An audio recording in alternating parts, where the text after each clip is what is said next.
আজকে কোথায় এসেছি বলো তো? জায়গাটা দেখে বুঝতেই পারছো, বাপের বাড়িতে এসেছি ঘুরতে। ঢুকেই দেখছি যে দুর্গা মন্দিরে কাজ চলছে, তাই একটু ভেতরে গিয়ে দেখলাম। মেয়েও একটু নমো নমো করলো।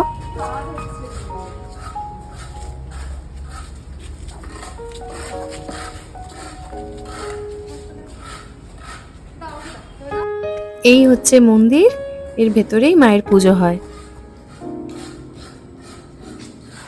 আর হ্যাঁ, আজকে কিন্তু আমার ভাইয়ের জন্মদিন। সবাই আশীর্বাদ করো যেন খুব ভালো মানুষ হয়। দুর্গা দুর্গা মেয়েকে দুই ভাইয়ের সাথে খেলতে দেখে আমরা চুপি চুপি পালিয়ে যাই। মিমি, দিদি, জামাইবাবু সবার দায়িত্বে রেখে দিয়ে আমরা চলে যাই কোথায় জানো? ক্যালব স্ট্রিটের হাটে।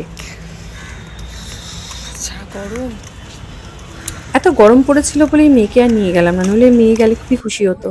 অনলাইনে যে টপগুলো অনেক বেশি দামে পাবে, এখানে কিন্তু 250 থেকে 300 টাকার মধ্যে পেয়ে যাবে। কত সুন্দর সুন্দর টপ, ফুল, সব রকমের ফুল দেখতে পারবে। কি নেই!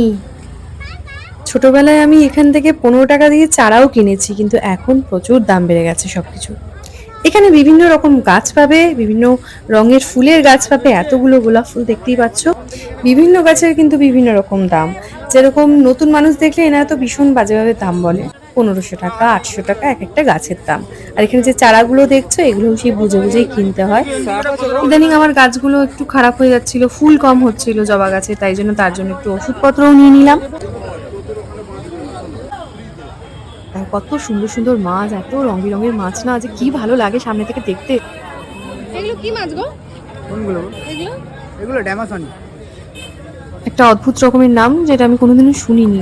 আর কত কালার, নীল, লাল, অরেঞ্জ, হালকা ইয়েলো, মানে বিভিন্ন রকমের মাছ আছে। ইভেন এক একটা মাছ বলছে অন্ধকারের মধ্যে তার নাকি মনে হবে যে লাইট জ্বলছে, জাস্ট ওটা মনে হবে।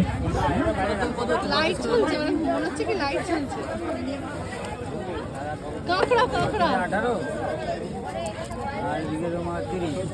অক্সিজেন থাকবে। হ্যাঁ, এই কালার কালার দে, কালারফুল দেখে দে, সব কালারে মিক্স করে দিবি। হ্যাঁ, আমার পাশের মহিলাটা তো পুরো কালারফুল মাছ নিল, অনেক কালারের মাছ নিল। কোনো কালারই মনে হয় এখানে বাকি রাখেনি। মানে যে কটা কালার তোমরা দেখতে পাচ্ছ না, উনি সব কটা কালারই মোটামুটি নিয়েছেন। আমি তো শুধু এটাই ভাবছি, ওনার অ্যাকোয়ারিয়ামটা কত সুন্দর লাগবে বলো তো দেখতে, পুরো রেইনবো লাগবে। মাছগুলো শুধু দেখলামই, কিন্তু নিলাম না, কারণ আমি মাছের ব্যাপারে অতটা বেশি জানি না। দেখো এখানে অ্যাকোয়ারিয়াম সাজানোর মতো কত সুন্দর সুন্দর জিনিস রয়েছে। পায়রাগুলোকে দেখে একটু খারাপ লাগছিল, কারণ পায়রা তো ছাড়া থাকে। আমার বাড়িতে প্রচুর পায়রা, আর আমার সব পায়রাই ছাড়া থাকে, নিজের মতো আসে, খায়, আবার নিজের বাসায় চলে যায়। বাসাটাও কিন্তু আমার মিটার বক্সের ওপরে করা। আর এই সাদা পায়রাগুলো কি সুন্দর লাগছিল না, এত সুন্দর ছোট, মানে বেশি পাখা মেলে রয়েছে। এই নামটা ঠিক আমার জানা নেই, কারোর যদি জানা থাকে অবশ্যই কমেন্ট বক্সে জানিও। আর এখানে বিভিন্ন রকমের কালারেরও পায়রা পাওয়া যাচ্ছিল, পাখি পাওয়া যাচ্ছিল। আমার ভিউয়ার্স বন্ধুদের মধ্যে যদি কেউ এই গ্যালপ স্ট্রিট হাটে এসে থাকো বা আসবে ভাবছো, অবশ্যই আমার কমেন্ট বক্সে জানিও তোমাদের এক্সপিরিয়েন্স কেমন ছিল এই গ্যালপ স্ট্রিট হাটে এসে, আমাকে অবশ্যই শেয়ার করো। এখানে অনেকেই অনেক দূর দূর থেকে কেনাকাটা করতে আসে, কারণ এখানে সবকিছুই পাবে। কুকুর, কিউট কিউট খরগোশ, হাঁস, মুরগি, কিছুই আর কি বাদ নেই।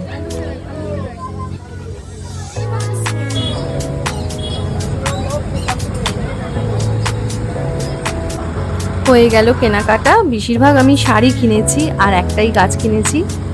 হ্যাঁ, এই ব্রিজের নিচেই আমার বাড়ি। এটা হচ্ছে টালা ব্রিজ, এখন নতুন নাম দিয়েছে হেমন্ত সেতু। এর নিচেই আমার বাড়ি, ওই যে বাড়ি আমার দেখাও যাচ্ছে রাস্তা থেকে। তো এই করতে করতে ফিরে এলাম বাড়িতে। তারপর হলো ভাইয়ের বার্থডে সেলিব্রেশন। আমার এই রোববারটা তোমাদের সবার সাথে শেয়ার করলাম। ভালো লাগলে লাইক কমেন্ট করে দিও।